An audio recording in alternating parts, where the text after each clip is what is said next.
Jadi di sini untuk definisinya, jika komputer tidak dapat dibedakan dengan manusia saat berbincang melalui terminal komputer, maka bisa dikatakan komputer itu cerdas atau mempunyai kecerdasan. Jadi tahu kan kalau yang di Jepang itu sampai dikembangkan apa istilahnya robot manusia gitu. Jadi bisa diajak ngobrol. Ya nggak harus robot sih sebenarnya. Jadi misal kayak model yang video call gitu. Jadi kayak kita tuh ngobrol sama orang tapi ternyata itu mesin yang berbasis AI. Kemudian ada dari Rich and Knight tahun 91, AI merupakan sebuah studi tentang bagaimana membuat komputer melakukan hal-hal yang pada saat ini dapat dilakukan lebih baik oleh manusia. Jadi sebenarnya belum sampai ya melampaui kemampuan manusia. Nah ini makanya dia dikembangkan kalau misalnya ada beberapa pekerjaan yang sebenarnya bisa digantikan oleh mesin atau digantikan oleh robot gitu. Nah itu kalau misalnya dia memang bisa lebih baik tanpa adanya human error, nah itu bisa digantikan. Kemudian di sini ada tujuan AI. Tujuan AI di sini adalah membuat komputer lebih pintar dengan membuat perangkat lunak yang memungkinkan komputer meniru beberapa fungsi otak manusia.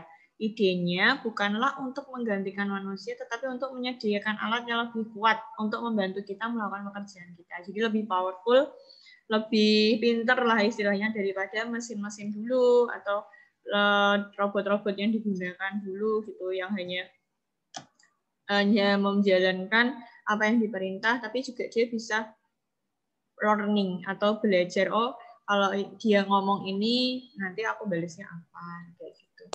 Kemudian menurut Winston dan Prendergast tahun 1984, di sini tujuannya adalah membuat mesin menjadi lebih pintar. Nah, ini tujuan utamanya. Kemudian memahami apa itu kecerdasan.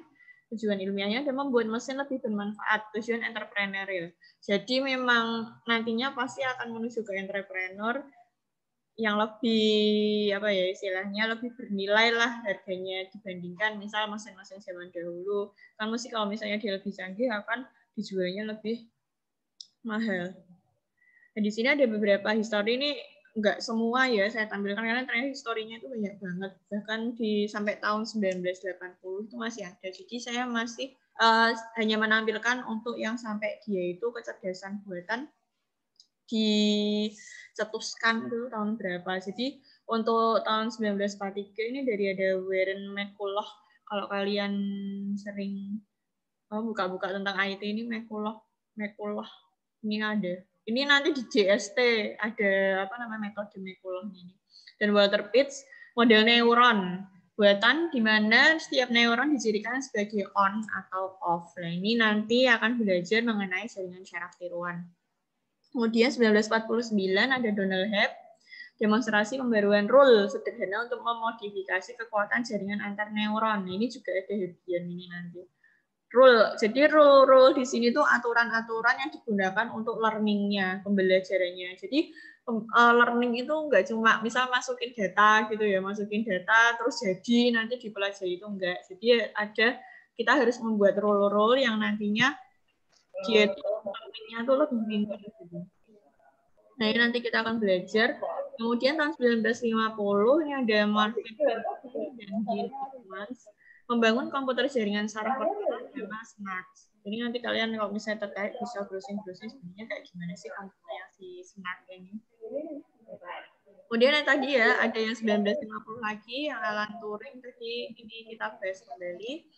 Jadi ada artikel Computing Machinery and Intelligence, yaitu ini membuat artikel ini. Kemudian ada tes Turing, pembelajaran machine learning. Nanti kita juga akan belajar. Kemudian ada algoritma genetik. Nah ini kita akan singgung sedikit ya, karena kalau misalnya kita menyinggung semua algoritma genetik itu banyak banget pusing nanti.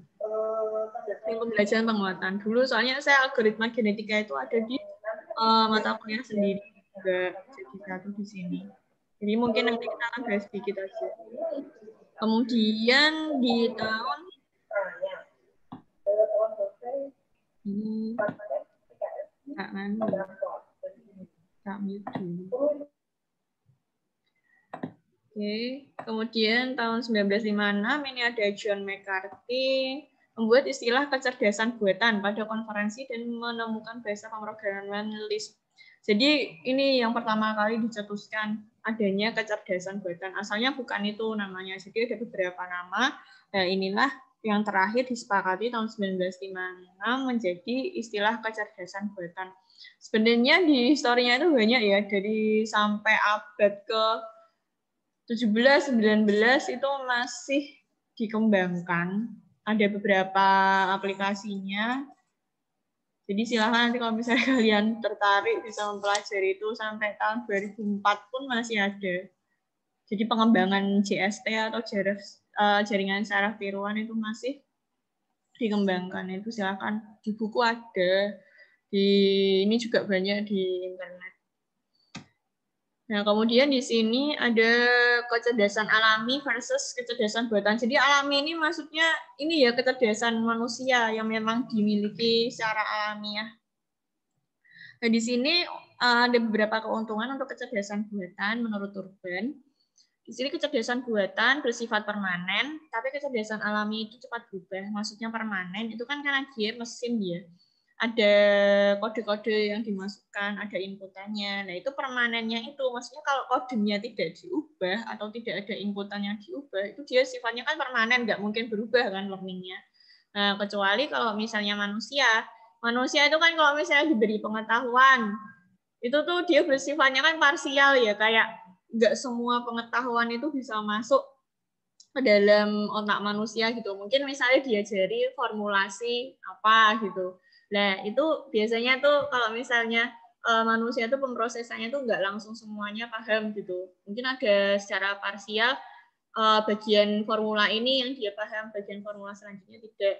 Kemudian cepat berubahnya itu tuh cepat lupa. Jadi manusia kalau nggak dipelajari kembali atau benar-benar dipahami, itu nanti akan dia tuh cepat berubah, cepat lupa. Kemudian kecerdasan buatan itu mudah diduplikasi atau disebarkan dan biayanya lebih murah. Kemudian untuk kecerdasan alami sulit diduplikasi dan biaya tinggi. Ini misal contohnya itu di kayak ahli jantung gitu misal. Nah, ahli jantung ini kan mending kita itu menduplikasi pengetahuan si ahli jantung ini kan dibandingkan kita menyekolahkan beberapa dokter, misal berapa ratus dokter gitu, terus kemudian dan nggak semua juga bisa kemampuannya itu sama dengan si ahli yang memang ahli banget ini gitu. Jadi kalau yang di kecerdasan buatan yang diduplikasi itu adalah kecerdasannya. Jadi misal untuk dia itu menemukan alat atau mesin yang memang pemikirannya itu sama kayak dia. Jadi misal kalau misalnya sekarang itu kan udah kelihatan ya untuk bisa mendeteksi jantung lewat kamera kayak gitu. Nah, itu mending menduplikasi teknologinya. Nah, ini yang dimaksud adalah menduplikasi teknologinya. Dan kemudian disebarkan, dibandingkan kita menyekolahkan berapa ratus dokter, dan itu dalam jangka waktu yang lama. Nah, itu duplikasinya ini adalah maksudnya duplikasi teknologi. Jadi susah kalau menduplikasi kecerdasan orang secara sama itu tuh susah dan biayanya pasti tinggi. Kemudian kecerdasan buatan itu sifatnya adalah konsisten. Kalau kecerdasan alami itu dapat dipengaruhi. Misalnya ini ada sistem pendukung keputusan gitu ya. Sistem pendukung keputusan itu misal memberikan keputusan tentang hukuman seseorang gitu. Kalau sekarang itu kan masih ini ya pakai hakim kayak gitu, dan si hakim itu tuh harus apa semua pasal, semua ayat. Kalau misalnya ini kasusnya seperti ini, nanti berdasarkan pasal dan ayat berapa, nanti dia dihukum, hukumannya apa. Nah, kalau misalnya ini pakai SPK itu atau pakai sistem pendukung keputusan itu, pasti akan konsisten gitu. Kalau misalnya ini kesalahannya dia itu adalah mencuri, dan mencurinya itu tuh berapa nilainya, kemudian apakah mencurinya itu direncanakan atau tidak, apakah ada yang dibunuh saat itu. Lah itu kan udah ada sebenarnya pasal-pasalnya ya berdasarkan kejahatannya dia atau kesalahannya dia. Nah, kalau misalnya kita pakai SPK itu pasti akan konsisten gitu. Kesalahannya ini nanti akan keluar berdasarkan pasal ini, ayat ini, dia akan dihukum sedemikian rupa.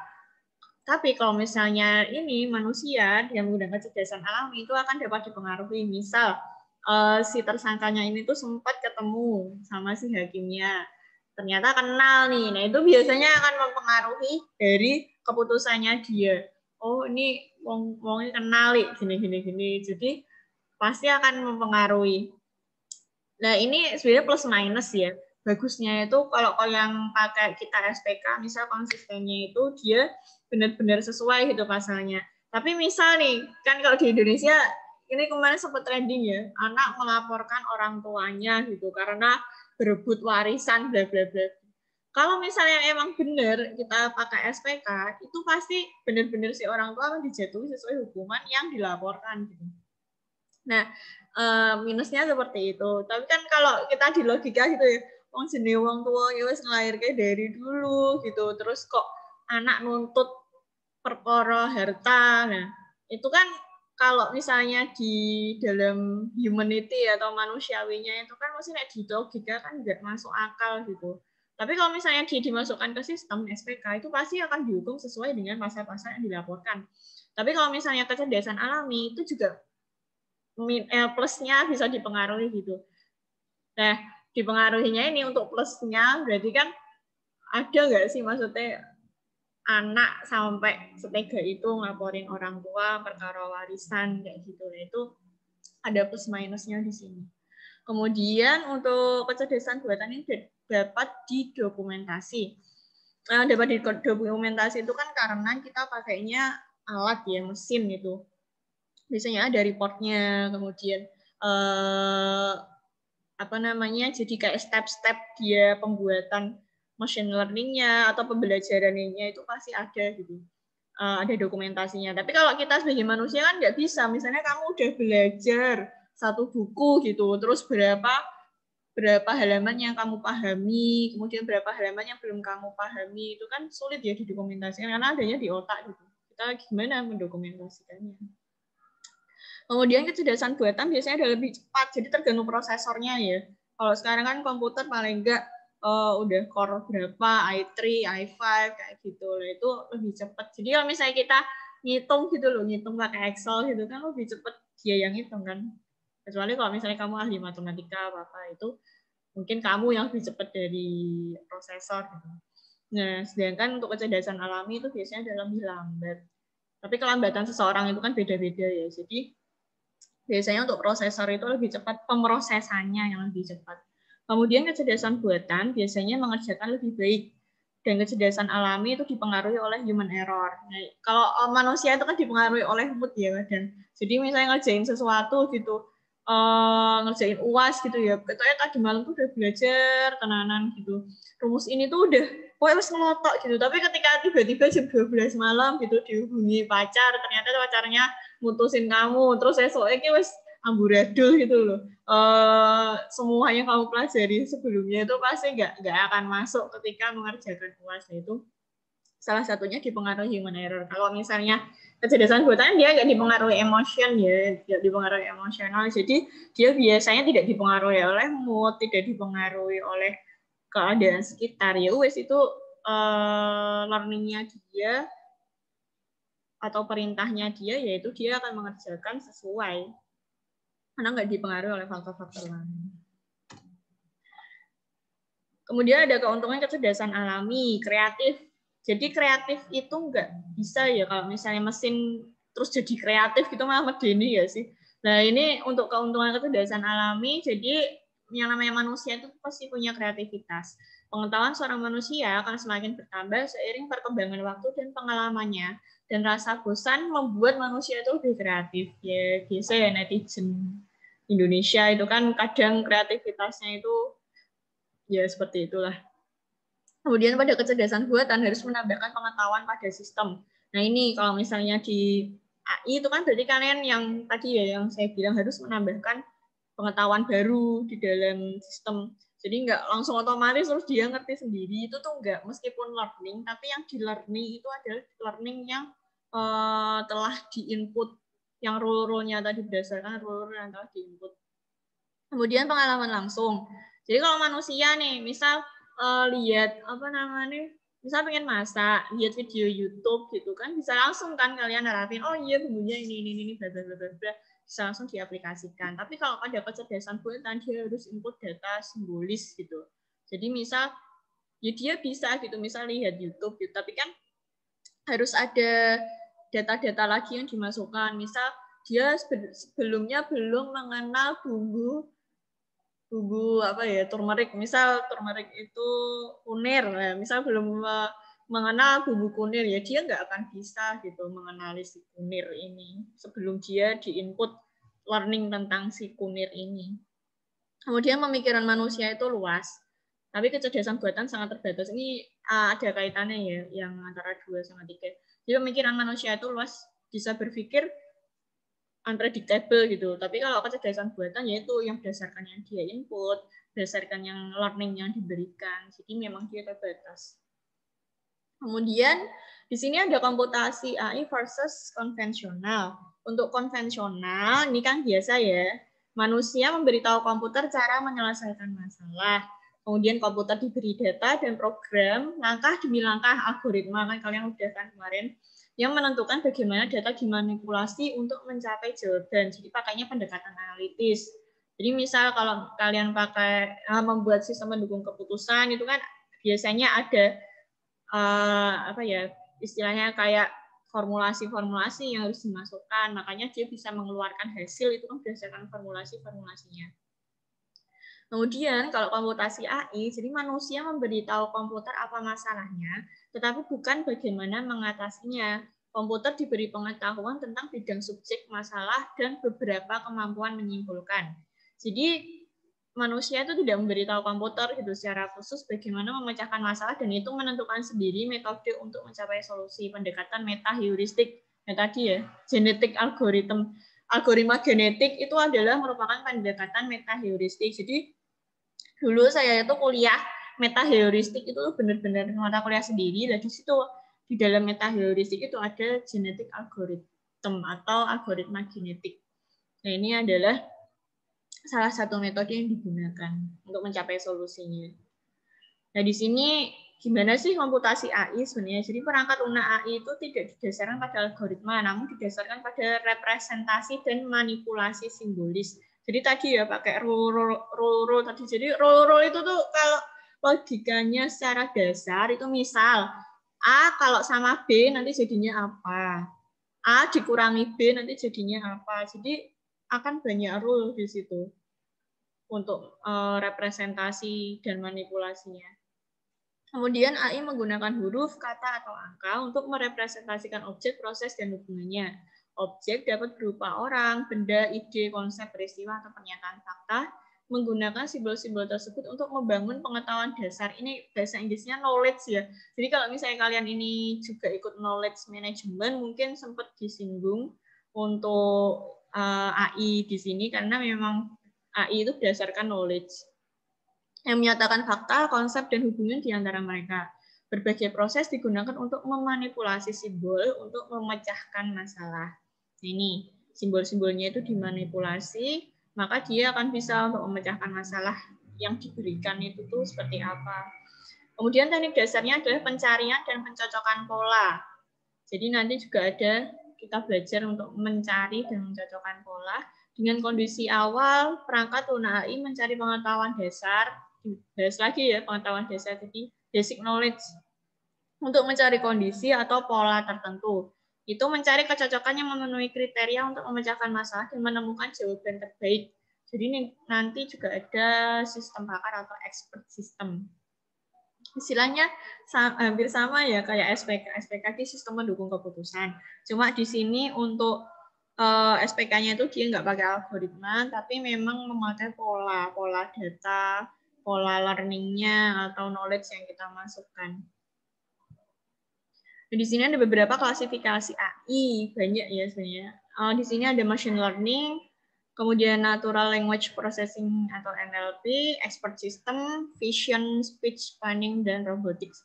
Ini saya nggak akan bahas semua. Jadi kalau yang machine learning itu nanti akan ada pembelajaran sendiri atau pertemuan tersendiri.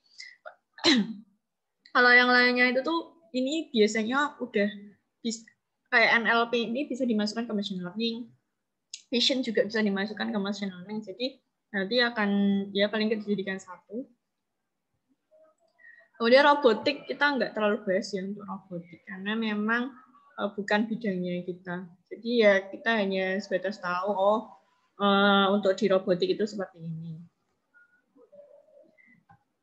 Nah, di sini ada machine learning. Saya nggak akan bahas mendalam untuk di pertemuan ini karena nanti akan ada pertemuan sendiri. Jadi untuk machine learning AI ini membangun model analitis secara otomatis dengan menggunakan metode dari jaringan saraf, statistik, operation research, dan fisika.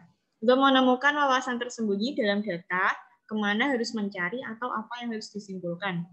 Nah, ini machine learning adalah bagian dari artificial intelligence. Nah, machine learning ini nanti di breakdown lagi ada deep learning. Nah, ini ada penjelasannya untuk artificial intelligence itu adalah sebuah teknik di mana mesin itu bisa menirukan human behavior. Apa sih? Behavior itu bahasa Indonesianya. Saya bingung bahasa Indonesia. Untuk menirukan dari keseharian manusia atau aktivitas yang biasanya dilakukan oleh manusia. Kemudian untuk machine learning-nya adalah substansi dari teknik AI di mana menggunakan metode statistikal untuk mengimprove dengan experience atau pengalaman. Jadi mengimprove si mesin itu berdasarkan pengalaman yang diberikan. Kemudian kalau deep learning itu adalah substansi dari machine learning di mana dapat membuat komputasi dari neural network atau jaringan neural ini jadi kayak multi layer gitu. Jadi beberapa jaringan neural yang nanti akan disatukan sehingga nanti kita kayak dimasukkan ke dalam machine learning-nya. Itu nanti yang jadi experience-nya itu berdasarkan itu biasanya neural network-nya itu. Kemudian di sini ada beberapa contoh untuk machine learning. Jadi paham nggak recommendation engine itu yang nggak gimana? Ini sering loh recommendation engine tuh kita pasti sering ini di sosial media. Recommendation engine, ada yang bisa kasih contoh untuk recommendation engine?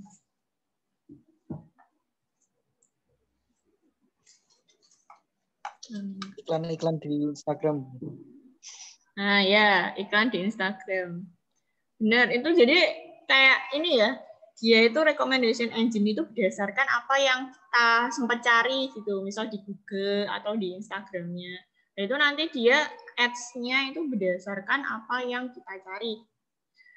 Sempat ini nggak sih, apa yang kita ucap kadang itu tiba-tiba nggak tahu tiba-tiba muncul aja gitu di ads Instagram atau di ads mana gitu. Itu yang agak ngeri sih. Jadi kemarin sempat dengar kalau itu kita itu berdasarkan voice atau ucapan yang kita ucapkan gitu. Jadi si handphone itu bisa ngerekam ucapan kita, tapi itu masih belum ini ya terbukti. Kemudian apa lagi selain itu? Kalian nonton ini enggak pakai Netflix atau pakai apa gitu, View apa-apa gitu. Itu salah satu recommendation engine juga. Iya nggak sih? Kalian pakai aplikasi itu enggak?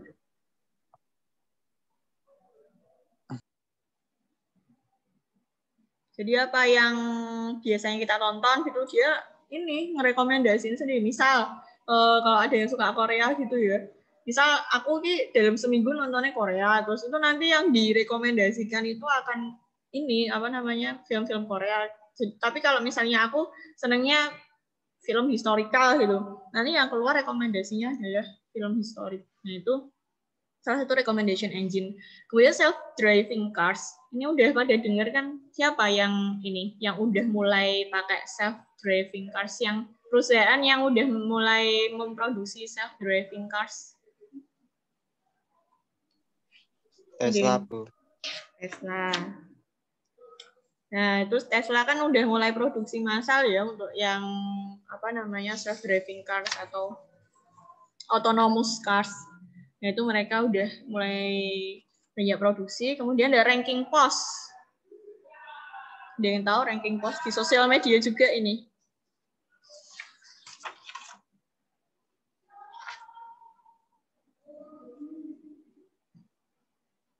ranking post. Yang masih pakai Twitter siapa? Atau Facebook mungkin ya? Ya Bu, trending topik. Nah, nah itu yang pakai Twitter masih tahu. Jadi ranking post itu berdasarkan topik yang diminati oleh orang-orang. Itu dia biasanya yang paling tinggi. Kemudian games, ada yang tahu games yang pakai AI itu? Saya nggak gitu suka main games sih, tapi kalau misalnya kalian ada yang main games itu yang menurut kalian, oh ini gamesnya nih basicnya AI nih. Apa mungkin ada yang bisa kasih contoh? Karena saya nggak terlalu suka main game.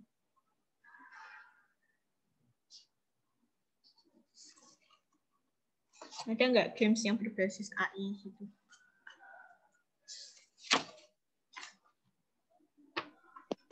Football Manager mungkin Bu.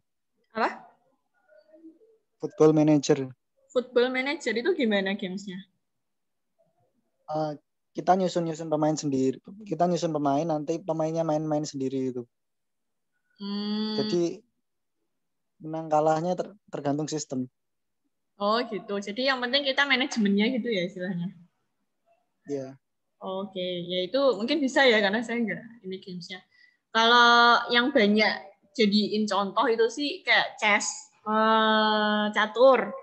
Nah, catur terus kemudian apalagi sih kemarin yang jadi contoh itu tuh kayak kalau ada yang main sweeper, bukan Minecraft ya, tapi main sweeper. Ini sebenarnya ada di aplikasi Windows juga ada nih kayak main sweeper, cuma saya nggak main. Nah ini yang kayak butuh kayak kita tuh punya lawan gitu kan. Kalau catur misal kita lawan mesin, nah itu apakah kita akan yang kalah atau mesinnya yang kalah? Itu salah satu gamesnya.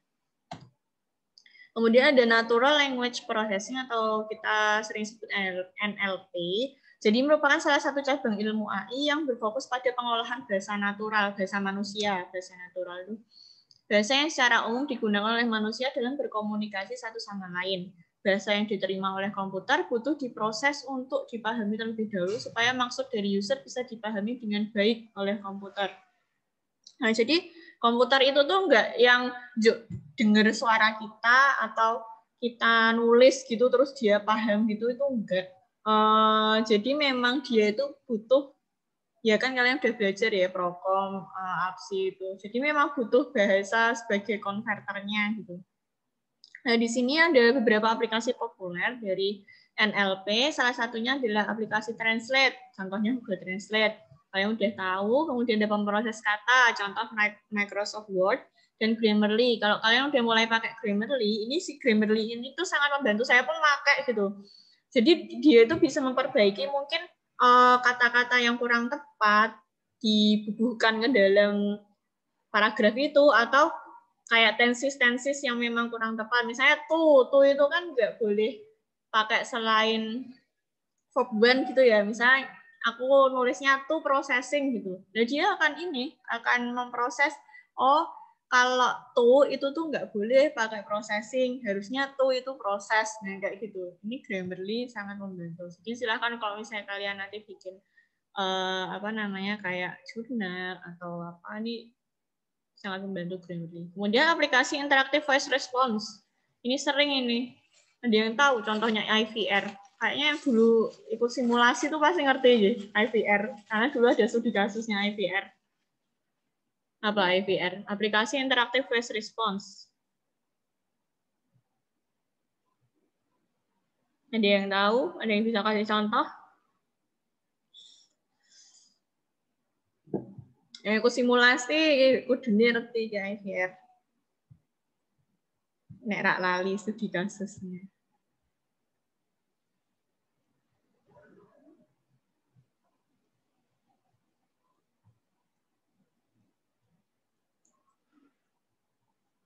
Ayo. IVR ada yang tahu? IVR. Coba aplikasi interaktif voice response. Ini tuh kayak kita tuh ngajak ngobrol orang gitu, tapi itu ternyata mesin. Ada yang tahu nggak IVR?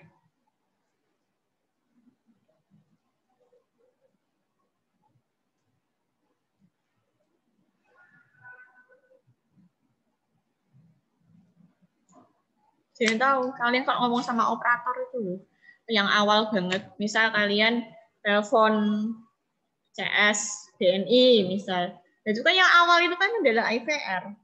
Jadi yang merespons itu adalah si mesin. Misal kalian apakah menggunakan bahasa Indonesia atau bahasa Inggris, maka tekan berapa. Apakah mau berbicara dengan operator, maka tekan berapa. Itu adalah salah satu contoh dari IVR. Kemudian ada aplikasi personal assistant. Ini kalau misalnya kalian udah mulai pakai, ada Oke Google, Siri kalau yang pakai iPhone, Cortana kalau yang pakai Windows, kemudian Alexa ini kalau nggak salah Amazon ya, saya lupa.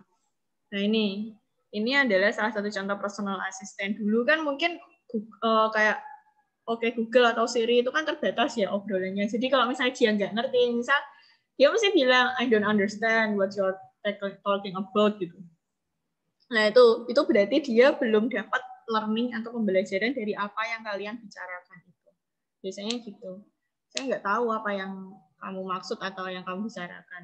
Biasanya itu yang dia berarti learning-nya belum sampai situ. Kemudian, nah ini untuk yang export system. Sistem pakar, bahasa Indonesianya itu sistem pakar. Jadi aplikasi komputer yang dikembangkan untuk memecahkan masalah kompleks dalam domain tertentu pada tingkat kecerdasan dan keahlian manusia yang luar biasa. Ini adanya human expert tadi ya, contohnya yang ahli jantung tadi. Nah, untuk membuat aplikasi atau membuat alatnya itu kan butuh knowledge engineer. Jadi engineer yang memang paham dengan apa yang ingin dibuat oleh si human expert tadi. Jadi nggak mungkin kan misalnya si ahli jantung tadi membuat suatu teknologi, kan nggak mungkin dia sendiri yang bikin. Nah, ini makanya dia butuh knowledge engineer yang memang paham. Misal nih, kan teknik industri itu sekarang sudah mulai ke biomedis. Nah, itu kita yang bantu gitu. Kayak kemarin teman saya itu ada yang tesisnya dia pakai augmented reality, tahu kan ya AR itu. Jadi augmented reality-nya ini dia itu mengenai Sobota. Sobota itu tuh tahu nggak kalau yang mahasiswa kedokteran itu tuh Sobota itu kitabnya si mahasiswa kedokteran. Jadi di situ akan banyak gambar-gambar dari jaringan-jaringan syaraf, kemudian rangka-rangka. Lah itu teman saya itu kemarin bikin AR yang bisa ngedeteksi, oh kalau gambar kepala ini nanti di tulang ininya tuh nanti muncul tulang apa ininya, ini tulang apa, ini tulang apa. Jadi berbasis augmented reality. Jadi kayak lebih nyata aja gitu. Jadi kelihatan, oh yang tulang belakang itu tuh yang bagiannya sini namanya apa. Nah itulah. Jadi human expert itu juga butuh knowledge engineer. Nah ini dia juga butuh dasar knowledge-nya gitu. Kan kita sebagai engineer juga, kalian tahu nggak tadi kalau yang saya sebut itu namanya Sobota gitu. Nah, paling nggak tuh kita juga paham, oh dasar pengetahuannya itu seperti ini. Kemudian the inference engine, jadi engine yang dipakai untuk menghubungkan si knowledge base sama user interface yang nanti kita buat. Nah, kemudian akan sampai ke user, jadi usernya itu belum tentu seorang expert. Belum tentu human expertnya, belum tentu knowledge engineer. Jadi user adalah yang memakai. Kemudian, nah di sini ada contoh dari expert system, useful for repair and maintenance project. Jadi untuk ini ya, project, istilahnya penjadwalan dari repair atau maintenance itu di perusahaan ini udah mulai banyak. Kemudian ada optimisasi warehouse. Nah ini kalian pasti ngerti gimana sih untuk mengoptimisasi warehouse ini juga ada. Jadi nggak semata-mata aplikasi yang kalian pakai itu tuh benar-benar dibuat oleh engineer sendiri, enggak. Tapi itu pasti kan butuh masukan dari sistem dari expert sistemnya yang memang ngerti gitu. Pasti yang si expert system nanti akan mengetes dan juga istilahnya mereview, oh ini tuh kurangnya ini, harusnya hitungan ini itu seperti ini, kayak gitu. Planning and scheduling ini juga kalau misalnya kalian di perusahaan itu ada pakai aplikasi, ini ada planning and scheduling, itu juga berdasarkan expert system. Kemudian the configuration of manufacture object. Nah, konfigurasi dari objek manufaktur ini kan juga dari orang yang ngekonfigurasi, oh kalau misalnya part ini itu harus diapakan, part ini harus diapakan. Ya, itu kan knowledge-nya itu dari si expert system. Kemudian financial decision making knowledge publishing.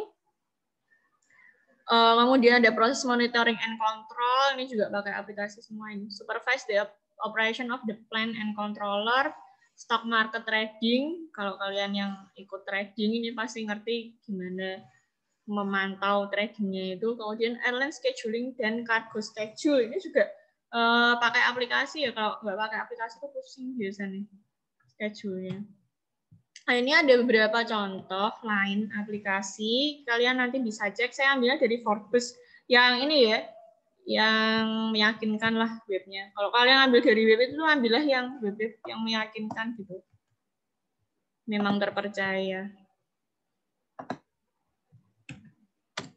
Jadi nanti kalian bisa cek sendiri sebenarnya apa aja sih mesin-mesin yang lain gitu, banyak banget. Saya nggak bisa ngasih semua contohnya di sini. Nah, kalian nanti yang menentukan nih, misal untuk yang ini basisnya apa, NLP kah atau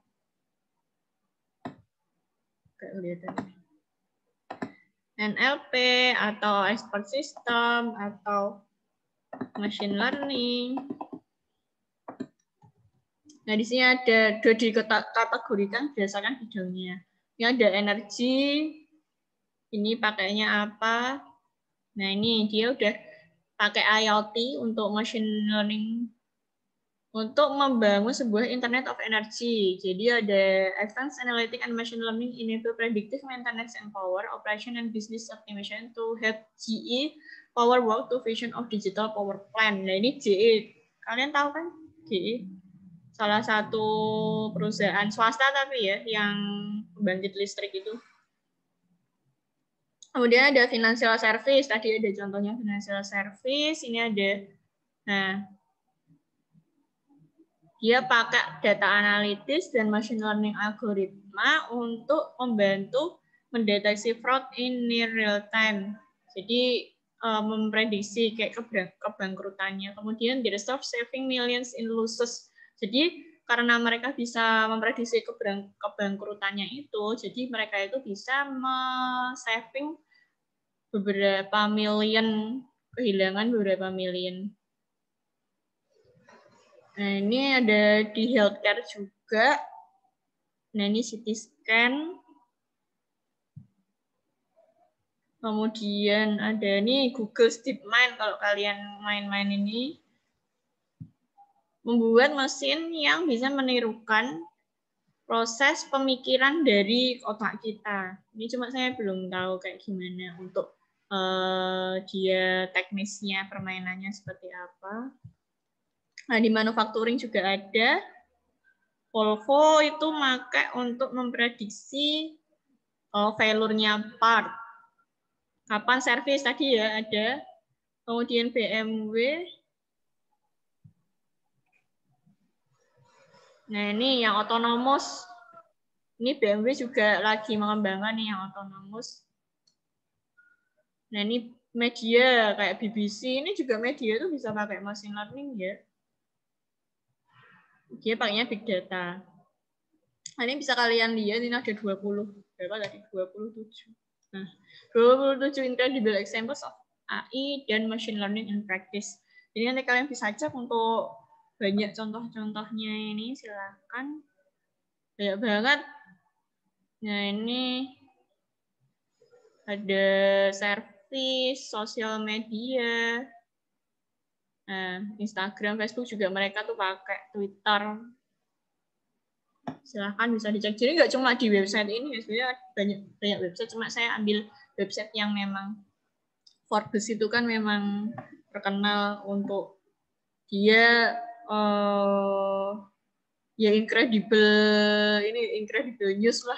Dia sering banget untuk memposting berita-berita yang bagus. Silakan linknya juga saya ini. Oh ya, saya lupa nanti saya kasih referensinya di sini, belum saya kasih untuk referensi apa yang saya pakai. Jadi sebenarnya banyak ya, AI itu banyak banget. Nanti itu kita akan belajar mengenai machine learning, kemudian CST juga, nanti algoritma genetik itu juga. mungkin sedikit ya yang saya ini untuk algoritma genetik. Kemudian persiapan untuk MATLAB. Jadi nanti biar nggak pusing ngitungnya, nanti kita MATLAB. MATLAB itu agak berat ya, jadi kalau misalnya mungkin nanti kalau saya cek di lab ada nggak filenya untuk MATLAB, karena memang gede banget, berapa giga gitu, saya lupa. Nah itu nanti membantu kalian untuk membuat fuzzy, karena kita nanti akan berlatih membuat fuzzy, kemudian membuat JST-nya itu juga pakai MATLAB. Jadi silahkan nanti untuk, kalau misalnya udah ada ya silahkan diinstal dulu. Kalau belum nanti coba saya tanya ke lab dulu. Ada yang ditanyakan nggak?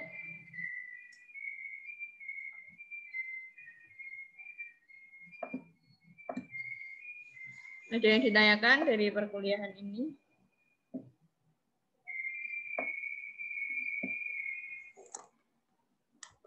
Ini sajennya ada ono wongnya kok ora sih.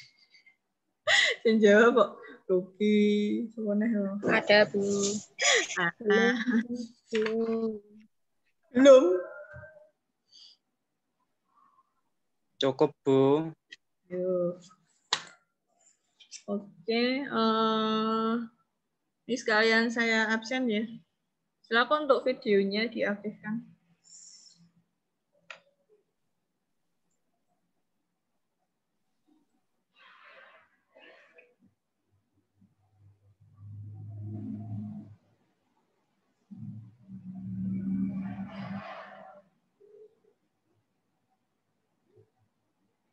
Mukni, Novia, Thea,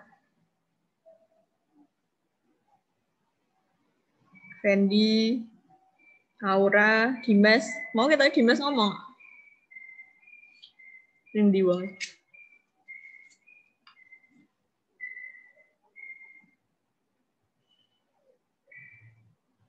Oke, saya screen 1, 2, 3.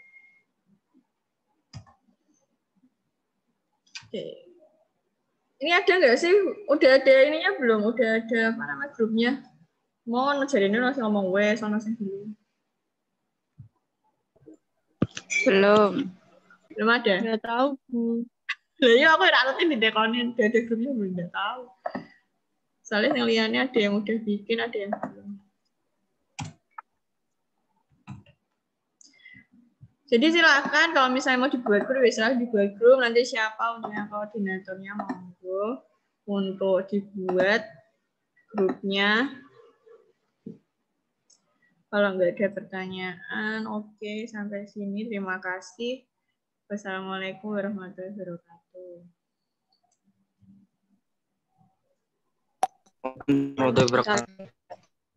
Waalaikumsalam warahmatullahi wabarakatuh. Salam.